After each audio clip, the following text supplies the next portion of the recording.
Chapter 10, An Experiment in Trusting God. Andrew stood in the street outside the train station in London, the address of the WEC headquarters in his hand. When he spotted a policeman in a tall black hat, he walked over to him. "Can you tell me how to get here?" he asked, holding up the piece of paper. The policeman looked puzzled for a moment and then pointed westward. He rattled off a string of instructions, but Andrew could not understand a single word, and he wondered whether the policeman was actually speaking English. Still, he had a direction in which to head, so he picked up his suitcase and began walking west. Double-decker buses whizzed by and taxicabs honked their horns, but Andrew hoped to be able to walk to WEC headquarters. He had little money left, and he did not want to waste it on public transportation. After walking for about half a mile, Andrew asked another person for directions. He got the same unintelligible answer he had from the policeman, only this time the person pointed east. Andrew sighed. He had been in London less than an hour, and he already knew two things. Miss Meikle's English was not understood in England, and he would have to take a taxi to reach his destination. Andrew hailed a taxicab, and 10 minutes later the cab pulled up in front of a shabby two-story building. Andrew paid the driver and got out. Sure enough, a sign above the door read, "Worldwide Evangelization Crusade." Much to Andrew's surprise, a man who spoke some Dutch welcomed him at the door. "My name is Andrew Vanderbilt," he said. "I just got here from Holland." The man frowned. "Andrew Vanderbilt? Didn't you get the letter explaining that we don't have a place for you at present?" "Yes, I got it," Andrew replied, "but I decided to come anyway so that I would be ready when a place opens up for me." The man smiled. "All right, then. You are here now, so welcome. Come on in and I'll show you a bed. We can't have you stay here indefinitely, but you can stay a few days until we sort something out." Relief flooded through Andrew. Until this point, he had not realized just how much he needed to hear someone say welcome and offer to help work things out. As it turned out, Andrew stayed at WEC headquarters for nearly 2 months. He was put to work painting the shabby outside of the building. The job was simple enough, unlike learning English, which proved to be a much more stressful task. Andrew was grateful that he had not gone straight to the training school in Glasgow, as he would not have understood anything that was said, nor would he have been able to make himself understood. As hard as it was living at WEC headquarters and practicing English, he realized it would have been 100 times more difficult trying to master the language as a student. To help himself, Andrew read through a King James Bible that someone gave him. He kept an English dictionary nearby to look up any words that he did not know. But it was not the written word that gave him the most trouble. It was the spoken word. The Dutch language has no TH sound, and Andrew found this sound difficult to pronounce. When he was asked to give a devotional talk one morning, he chose the text, "Receive thy sight, thy faith hath saved thee." But the best pronunciation he could manage was, "Receive thy sight, thy faith had saved thee." He felt very foolish for having chosen a verse with so many ths in it. By mid-June, the painting job was complete, and someone else needed Andrew's bed. Andrew went to Kent, south of London, to stay with Mr. and Mrs. Hopkins. Mr. Hopkins was a building contractor and a generous donor to WEC. Andrew was not surprised to discover that Mr. and Mrs. Hopkins lived in a simple, cozy house because he had been told that they gave him 90% of their income to missionary societies. Before long, Uncle Hoppy and Mother Hoppy, as everyone called Mr. and Mrs. Hopkins, became like a second set of parents to Andrew. Mother Hoppy was an invalid, much like Andrew's mother had been, and she had the same faith and determination to live each day for God. Andrew would often come home at night to find a drunk or a prostitute from whom Mother Hoppy was witnessing to staying in the house. In the morning, the person would be fed a good breakfast, given a coat if he or she needed one, and prayed for before she left. Andrew felt so at home with the Hopkins family that when he received word that he could begin this WEC training sooner than expected, he was sorry to be leaving them. In September 1953, Andrew thanked the Hopkinses for the wonderful care and friendship they had given him and caught the train to Glasgow. After arriving in Glasgow, Andrew found his way to number 10 Prince Albert Road, where the WEC training was located. The building that housed the school was a large 2-story house set on a corner. It was surrounded by a stone wall, and on the archway over the gate were painted the words, "Have faith in God." Andrew walked under the archway and up to the front door. He knocked, and moments later the door swung open. Much to Andrew's delight, there stood Keyes. The two of them embraced and greeted each other, and then Keyes showed Andrew upstairs to his room and introduced him to his 3 roommates. After Andrew had settled in, Keyes took him to meet the director of the training school, Stuart Dinnan. Andrew shook Stuart's hand, and then Stuart told him a little about the philosophy of the school. "Andrew," he began, "the purpose of the training school is to teach our students that they can trust God to do what He has said He would do. You don't go from here into the traditional mission fields. You go into new territory. Graduates of the school are on their own. They can't be effective if they're afraid or if they doubt that God really means what He says in His Word. I hope that's the kind of training you are looking for in coming here, Andrew." "Yes, sir, that is exactly the kind of training I am looking for," Andrew replied. After Andrew had settled into the school, he was once again glad that he had not come directly to Glasgow from Holland. Even though his English was much better after his time in London, he had a great deal of trouble understanding the Glaswegian accent. However, he persevered because one of his class assignments was to practice one-on-one evangelism in the streets.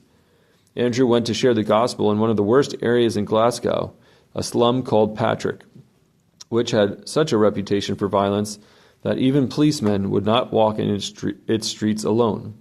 But because Andrew believed that this was where God wanted him to go, off he went to Patrick. He could scarcely believe the condition of the place the first time he saw it. Everything was dark and dank. The bulbs in the streetlights were broken or had been stolen, and rotting garbage was piled everywhere in the streets. Children with runny noses and draped in threadbare rags eyed him suspiciously as he made his way along the street, carrying a pile of gospel tracts. Andrew had never encountered a place like this in Holland. The Dutch penchant for order and cleanliness would never allow such a place to exist. On the corner of each block were smoke-filled pubs where glassy-eyed men sat getting drunk, usually spending their family's food money on cheap whiskey. Andrew went into the pubs and asked the proprietors if he could hand out tracts in their establishment. None of them refused, and Andrew went about giving away tracts to the pub patrons and talking to anyone he could strike up a conversation with. At one pub, Andrew met a man named Jack Kearney. Jack was totally drunk, but he took one of the tracts and asked Andrew to visit him at his house the following evening. Andrew agreed to do that, and the next evening he and Albert, one of his friends from the training school, made their way up 4 flights of stairs to Jack's apartment. As with the street lights outside, the light bulbs that lit the stairway had been either broken or stolen. Andrew and Albert were forced to pick their way up the stairs in total darkness, trying their best to avoid the broken beer bottles on the steps. The 2 men located the door to the apartment and knocked. Jack opened the door, and Andrew could clearly see that he was still drunk. Jack's eyes were glazed. He wobbled on his feet, and his breath stank of stale whiskey. "Come in," Jack said, motioning Andrew and Albert in. Inside the apartment was dingy, lit by a single light bulb. The wallpaper was stained brown and peeling off the walls, and the paint was peeling from the ceiling. Moldering bread crusts and scraps of food were spread about the kitchen counter and table, and the sink was piled high with dirty dishes. "Let me fix you a cup of tea," Jack said, and with that he turned and pulled 3 dirty cups from the sink. He did not bother to wash them, he just rubbed them with a stained dish towel. Andrew and Albert looked at each other, their eyes wide, but they did not say a word. Andrew knew that it would be insulting to turn down Jack's offer of a cup of tea, even if the cups were not clean. Several minutes later, Jack laid 3 cups full of tea on the table. As they sipped the tea, the 3 men talked, with Jack asking Andrew question after question about his life in Holland and his experiences in Indonesia. "So, Dutchman, since you were in the army, tell me, what's the first law of war?" Jack finally asked. Andrew thought for a moment and then lifted his eyes to stare into Jack's stubbled face. "It's your life or mine. That's the law of war, Jack," he said. "Right. You're exactly right," Jack said. With that, he pushed himself up from the table, walked to the sideboard behind Andrew, opened a drawer, and pulled something out. It was a cut-throat razor. Jack flicked the razor open, spun around, and held the razor to Andrew's throat. "And I'm going to kill you," he said. Albert sat across the table from Andrew, who could see that his friend was too petrified to do anything but pray. Meanwhile, Andrew thought fast. He had no doubt that Jack, in his drunken condition, was well capable of slitting his throat with the razor. "You're right, Jack. It is my life or yours, but because of that, you can't do this. Someone has already died to save your life and mine. His name is Jesus Christ." Andrew felt Jack press the razor harder to his neck. He felt the sharp blade nicking the skin at his throat. "Jack, Jesus came into the world because of these laws of war and because of the spiritual warfare where only one man can win and the other lose," Andrew continued. "One has to die so that the other will live, and that's what Jesus Christ did. He died so that you might live, Jack." Jack held completely still for a moment. Andrew's heart thumped in his chest as he waited to see what Jack would do. Would he let him go or slit his throat? Much to his relief, Andrew felt Jack release the pressure on the razor and move it away from his throat. Jack stepped back, closed the razor, and dropped it in the drawer. Thinking quickly, Andrew said, "Thank you for putting the razor away, Jack. We'll be on our way now, but I'll come back and talk some more with you about Jesus." Jack nodded silently as Andrew and Albert headed out of the apartment and down the darkened stairs as fast as they could. They were both ashen-faced and shaken by the time they made it out into the street. The following evening, Andrew went back to see Jack, though this time he decided not to take Albert with him. In fear and trepidation, Andrew made his way back up the stairs to Jack's apartment. He knocked gingerly on the door. Jack opened it, and much to Andrew's relief, although he looked terrible, with big black rings under his eyes, Jack was not drunk. "I'm sorry about last night," Jack apologized. "It was a terrible thing to do. It's the alcohol. It makes me do terrible things." "That's okay, Jack. I understand," Andrew said as he stepped inside Jack's apartment. "You know Jesus still loves you, Jack. He really does. Why don't you pray and ask him to come into your life and change it?" Andrew continued. Much to Andrew's surprise, Jack sank to his knees in the kitchen and began pouring his heart out to God, asking him to forgive him and change his life. "I'm a really bad person, Jesus, but I really do want to follow you. Please forgive me and accept me," Jack prayed. That night, when Andrew left Jack's apartment, he almost floated down the darkened stairs. Jack Kearney, the hard-drinking Scotsman from the slums who had wanted to slit Andrew's throat, had become a Christian. Andrew visited Jack several more times, and each time he left the apartment, he was amazed at the changes taking place in Jack. God had really touched and changed Jack's life. The first term of the training school passed quickly. Since there were no paid workers at WEC, all the students had to pitch in and help with the chores. Andrew took his turn doing laundry, cooking meals, and scrubbing the toilets. The school offered other practical lessons as well. Everyone learned how to make a shelter out of fern fronds, how to strip and rebuild a car engine, and how to form clay into a drinking vessel. These were important skills because many of the WEC graduates were headed out to live in primitive conditions in far-off lands. For his part, Andrew had no idea where God might call him, but he did not let it worry him, for now he had more than enough to concentrate on. During his first term in the school, one of the writers Andrew came to enjoy reading was a Scottish evangelist named Oswald Chambers. Chambers had died in 1917, but his devotional book, My Utmost for His Highest, inspired Andrew, especially so when Andrew suffered a back problem and had to lie in bed for days at a time. During this time, Andrew decided to write a letter to Oswald Chambers' widow, an elderly woman named Bibby. Just before Christmas, Andrew received a gracious reply from Bibby Chambers. In her letter, Bibby invited Andrew to visit her sometime. Andrew wrote straight back, suggesting that he come for Christmas. When he told his classmates what he had done, they were aghast. "You can't just invite yourself to stay with someone that famous," they told him. But Andrew did not understand their reasoning. Bibby Chambers had invited him to visit, and he would love to go. So at Christmas, Andrew set out by train for southern England and spent the holiday season at the Chambers home. He found Bibby to be a wonderful hostess. She even let him read some of her late husband's original texts. As a result of the stay, Andrew and Bibby Chambers became good friends. After his visit to southern England, it was back to Scotland for another term at the training school. This time, something special was in store for all of the students. In class one day, Stuart Dinnan, the director of the training school, announced that the students were about to undergo an exercise in trusting God. "The rules are quite simple," Stuart said. "Each of you will be given a £1 note. With the money you are to undertake a month-long missionary tour of Scotland. You will be expected to pay all of your costs from the £1, and when you get back to school after a month, you are to pay back that £1, but during the time you are away, you are not allowed to take up a collection, and you cannot mention your needs to anyone.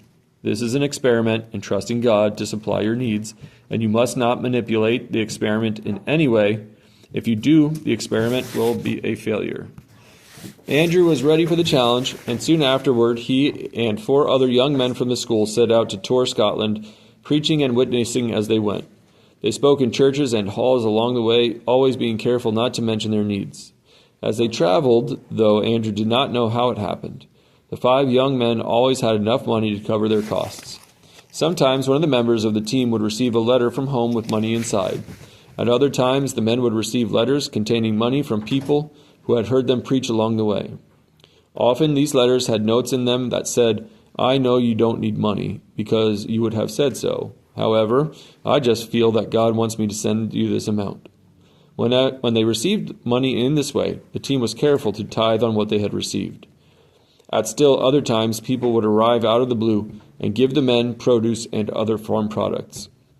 While the men were staying in a small town in the Scottish Highlands, someone arrived at the door with 600 eggs.